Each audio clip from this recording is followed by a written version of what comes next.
With 2 days remaining in October, Jared Mills is once again embedded in the home range of his top target, Hermit.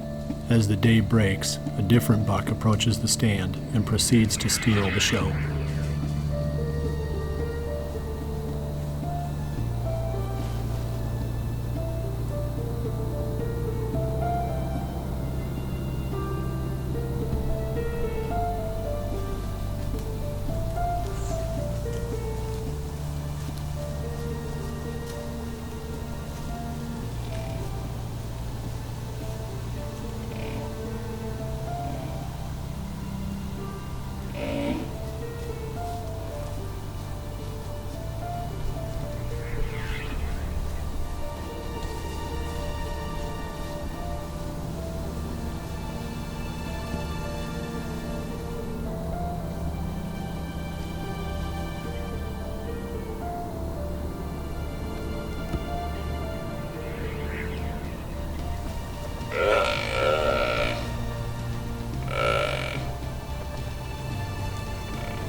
About 8:45 here on the morning of October 29th. The buck that we just had come right underneath us is a deer I know fairly well, a buck I call Callie. He's either 5.5 or 6.5 this year. I'm not 100% sure on that.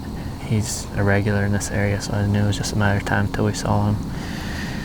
The deer we're actually after this morning is Hermit, and he could definitely be in this area. It's just kind of an oak ridge here in between a couple sections of pine trees. I've hunted this area a number of times and have seen some good cruising buck activity, so it was a pretty cool encounter with Callie. It was pretty cool vocalization and cool footage too.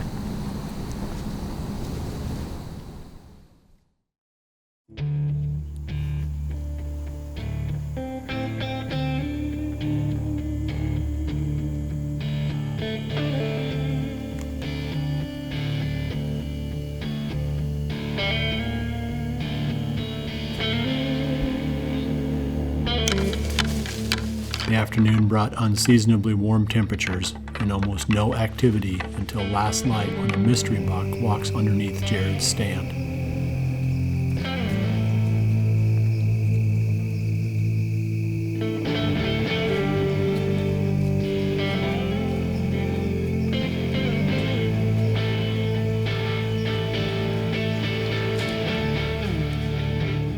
As the buck fades away into the night, a cold front begins pushing through the area, and with it comes the much anticipated northerly winds.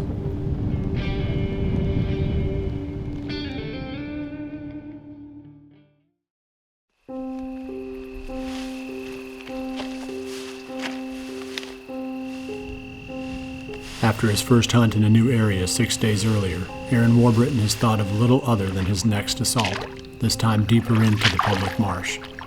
With the rut ramping up and cooler temperatures in the day's forecast, it is time to be aggressive.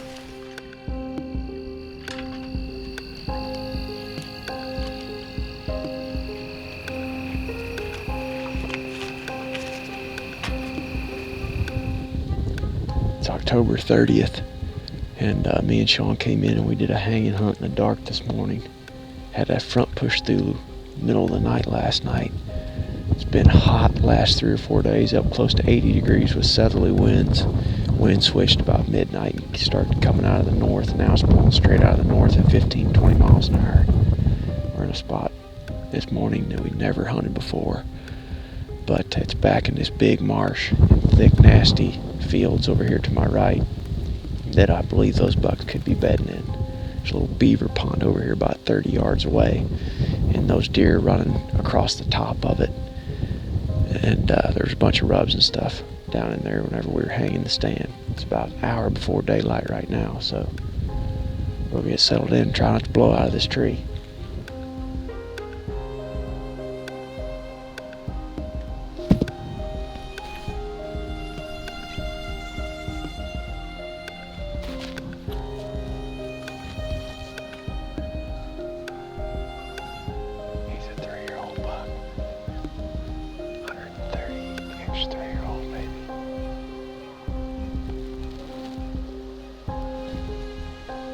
There goes the TOWA over there, running.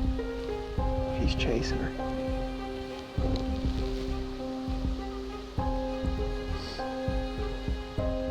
He's going up in there. On this hunt, we were headed into an unfamiliar location that we'd never been in before, so we utilized our Cabela's headlamps to scout on the way in. That's how we came across this stand location in the dark, having never set foot in this area. Jared has another close encounter with a great buck while hunting a frigid forage big and beastie plot. During the early stages of the rut, big and beastie can be the perfect draw for doe groups. If you find the does, you'll find the bucks, and nothing does a better job of concentrating the does than an attractive food plot. Though trophy rock also makes bagged mineral, the rocks are the most portable. You can easily carry them into the most remote parts of the farm. You want all your deer to be as healthy as possible, not just the ones close to the road. We love hunting from our redneck blinds because we can shut all the windows and trap our scent inside. This is great for hunting around food plots where deer are likely to come out from all directions, but is also important when hunting areas where the wind swirls.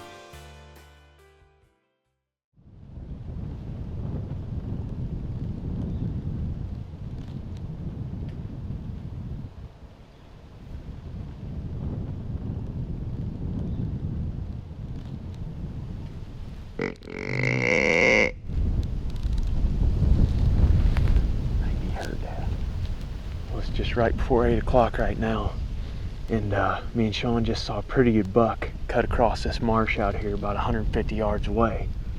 He was headed to the west, and these little ditches along the edge of this dike are pretty deep and run clear up to the north fence line of this place. So he's either going to go north or south from there. I guess he could bed down out there, but they're moving pretty good. And it's early yet. I can't see him now. I threw a couple of grunts out after I saw him, but hard to say if he could hear it or not. It's pretty windy, and he's a couple hundred yards away. But so far, that's the third or fourth buck we've seen. I'm not sure. We had a couple of them come in early right here at this scrape, and it feels good this morning. Just wait and see what that deer does.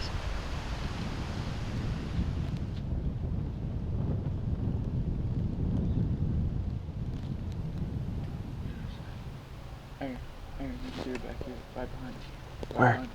Where at? 50 yards, right behind. Alright. Oh, right there. Yeah. Coming right to us, you gotta get your buck. Yeah, he's a good one, dude. He's a good one. Here he comes.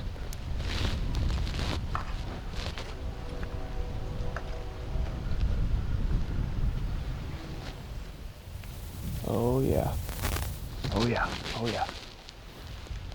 Ready? Got him.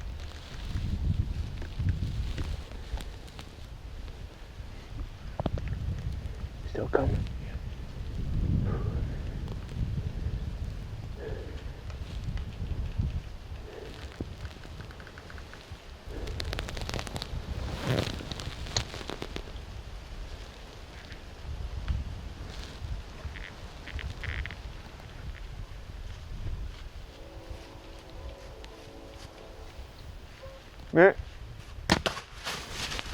Smoked him. Got him.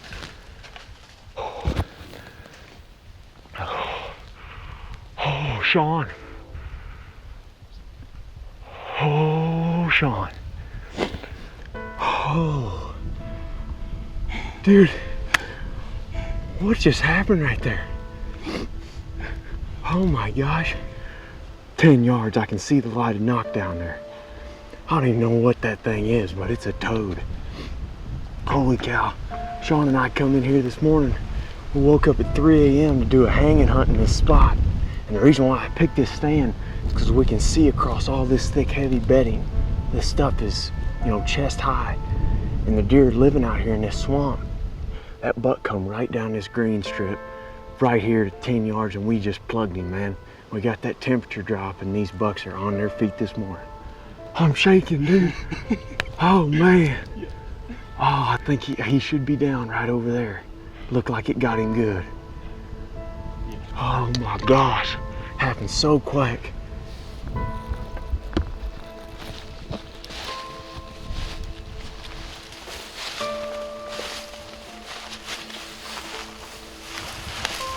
It's covered in blood. Covered. He was just slightly quartering, so it should have got both lungs because it was really tight to the shoulder. Already looks like that he's bleeding good right after the shot, so you can see right here behind me, right where that sucker came down, that dike and that little ditch full of water is right there. He didn't want to cross that. He just funneled right down here past the stand. We got lucky when we set it up, but it was in the right spot. Let's take up the blood trail. Spraying blood right here already. As soon as he come out, he's got tons of blood. No, it's still pouring out right there.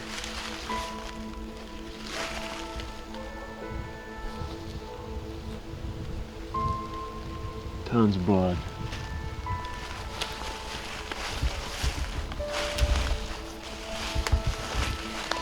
Oh, now that makes me nervous there. See that? Yep. It's a piece of corn.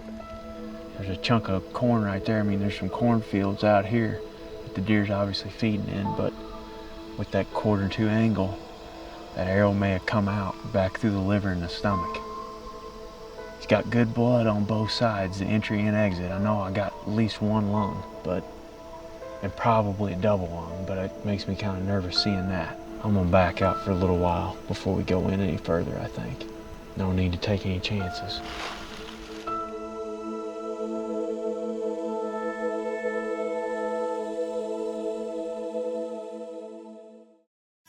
Trail cameras have become a super important part of our hunting strategy now.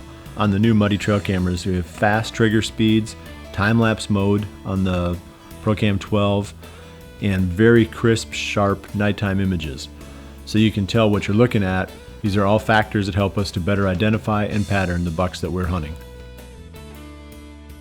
My hunting arrows tipped with rocket steelheads are just as accurate as arrows tipped with field points. Every year I check just to be sure, but every year the impact point out to 50 yards is identical. The accuracy of these broadheads gives me a lot of confidence. When hunting public land, most of the time we're hunting in thick cover, close to bedding areas. To be prepared for any shot, I use the Cybex multi-pin sight. This allows me to draw and shoot when the action's fast in any situation, and I can trust that the sight is going to withstand any of the punishment that I put it through. It can be hard to get full-sized ag equipment into small food plots, but the RTP Genesis cedar comes in two sizes, 5 feet and 7 feet wide, so there is no space too small to get a perfect food plot. You can match the size of the cedar to the size of the job or the size of the tractor. 4 hours after Aaron shot the big marsh buck, the rest of the public land crew arrived to help unwind what the bow hunter fears is going to be a tedious blood trail. Well, it's almost 12 o'clock right now. It's been about 4 hours since I shot the deer and 2 hours since we stopped here at this blood where there's that little piece of corn in it. I think it's a good shot, but you can't ever be too careful. So we just went ahead and backed out. We gave him plenty of time, and there's lots of blood. So let's get on it and see if we can come up with a big buck.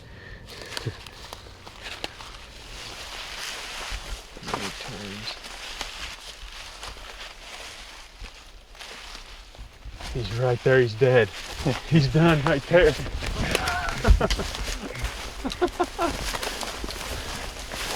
No way.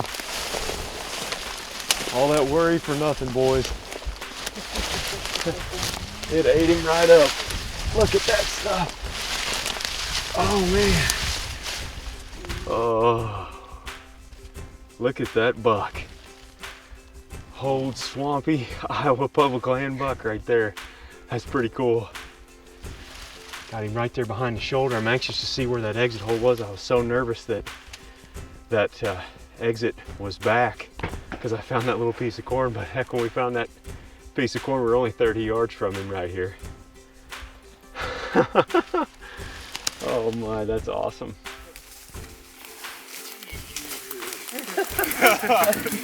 Noises.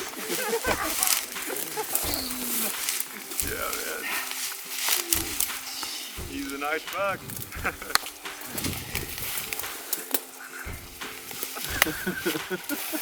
Yeah. He's a good one, man.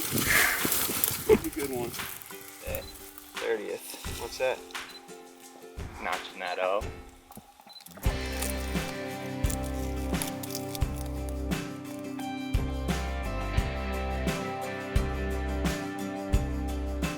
Well, I couldn't be more thrilled with this deer, and having all the guys out here to help just is icing on the cake. It's definitely a team effort out here on public land. We've been working as a group for a long time. The biggest key to this hunt has been our scouting that we've been doing all year, and we continue to touch on hunting bedding areas on public, but more specifically, we're looking for mature buck bedding areas way back in here where nobody else is going.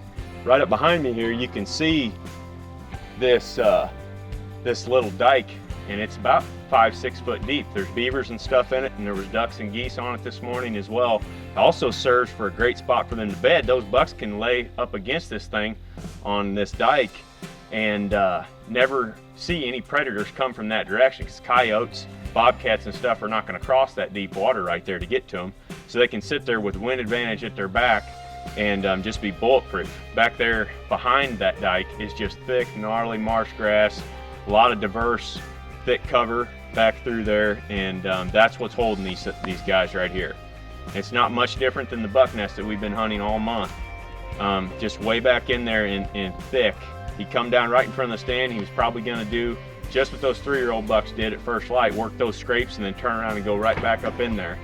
And we just got lucky enough to get close enough to him this morning on a day when the bucks were up and moving. We had a cold front push through the middle of the night last night, and the temperature dropped 20 degrees between yesterday and today, and he just couldn't take it. He come out of that bedding area, he had to work those scrapes. It's that time of season right now when they're hitting scrapes really hard, and we just happened to get a good shot at him before he got there.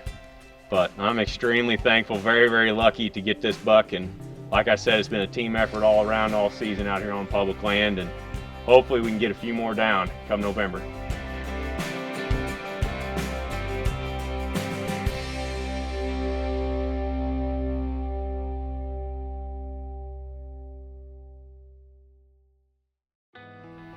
With my bow setup, I'm shooting heavy poundage with long draw length. I like to combine that with a heavy Easton 5mm full metal jacket arrow. This setup maximizes penetration for these big body mature bucks.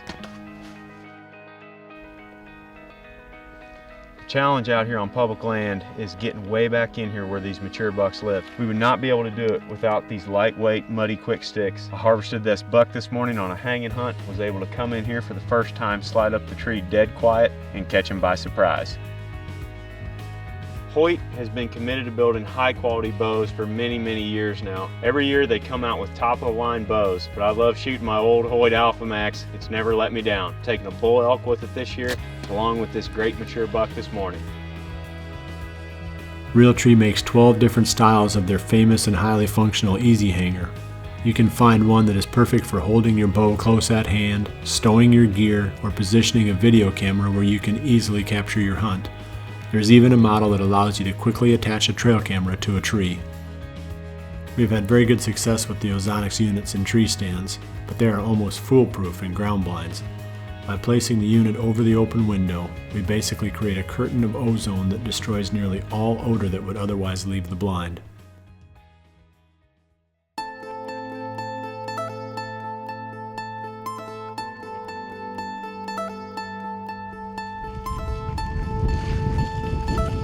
After After 2 days filled with family activities, I'm excited to be heading back after Skinny. I will give the stand on the edge of the feeding area one last shot. It is do or die for this high-impact option, the place where I feel I am most likely to see Skinny. The only question is whether I can keep the other deer using the field at ease long enough for that to happen.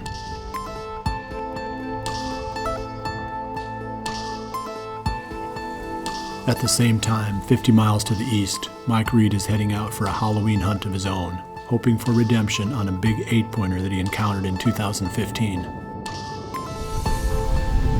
Well, it's October 31st. It's about 67 degrees. It's a little bit warm. We got a nice stiff south-southeast wind, and this area is loaded with bucks.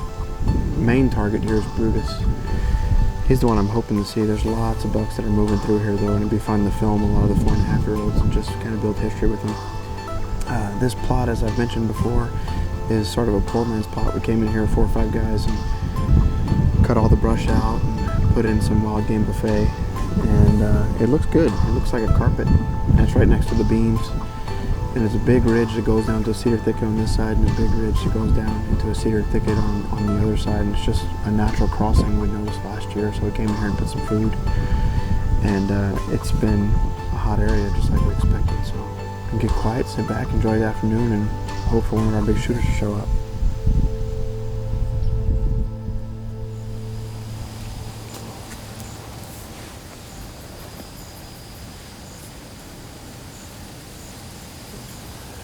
We've been on stand for about an hour. Wanted to give you a quick update on the overall plan for hunting this buck. This is obviously one of the spots that we're focusing on. It's a place that it just seems like a lot of deer come to feed here, which means that in the evenings, if there's does here, the bucks are going to come just to check them out. So for morning hunts, I've got a stand that I just put up last week in this block of timber behind me. It's probably 200 yards back in there. So we should be able to approach it from the road and get to it, sort of a backdoor strategy. I've been picking this deer up on 4 different cameras spread around in about a 60-acre block here. And it's a little bit tricky trying to figure out how to make a play on every part of what we consider to be this deer's range. So we're gonna focus on the safe bets at first. And then as we get further into the rut, we'll become more aggressive and hunt some of the spots that are just a little bit tougher to get out of at the end of legal shooting time without bumping deer.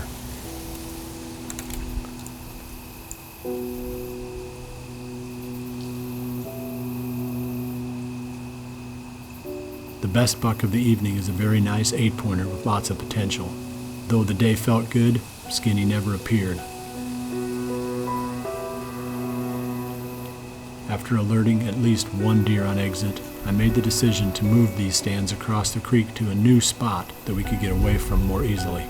We're going to abandon that stand and be a little bit more careful now. We had a couple of them that picked us off in there tonight and had some blowing, and yeah, it's just not any good when that happens. So when you're hunting a 60-acre patch like that, if you're relentless in it, you're eventually going to spook an awful lot of deer. So we have to wait until the conditions are perfect and then only hunt those stands that are no-brainers. Mike sees steady activity, but Brutus is a no-show. October is in the rearview mirror, one of the best ever for us. The last 31 days have buoyed our hopes for a great rut to come. Anticipation runs high, tempered only by a warmer than normal forecast. Despite the predicted temperatures, we know the rut will stir the forest and push bucks to do things they otherwise would not. That is what we love most about the next 4 weeks. It is what keeps us coming back year after year as we are once again chasing November.